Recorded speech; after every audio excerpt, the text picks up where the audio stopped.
कहते हुए दादाजी ने अरमान के माथे को चूम लिया। वहीं जब दादाजी अरमान के बिल्कुल पास चले गए तब आस्था डॉक्टर रश्मि के पास उनका हाथ पकड़कर खड़ी हो गई।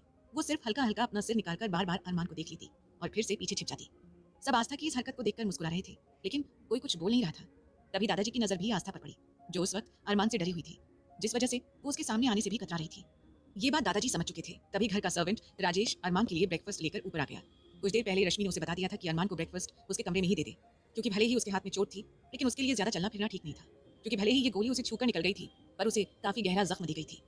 लेकिन अरमान फिर से अपने एक हाथ से लैपटॉप चलाने लगा, जिसे देखकर रश्मि उसे समझाते हुए बोली, अरमान, तुम्हें इस हालत में लैपटॉप पर काम नहीं करना चाहिए। मैंने तुम्हें कहा था ना, तुम्हें 2 से 3 दिन प्रॉपर्ली रेस्ट करना है।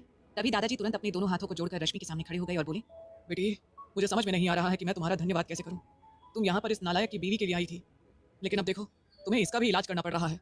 दादाजी की बात सुनकर रश्मि ने हंसते हुए कहा, दादाजी आप कैसी बातें कर रहे हैं? अब कहीं मुझे कोई पेशेंट दिखेगा तो मैं तो उनका इलाज करूंगी ही ना।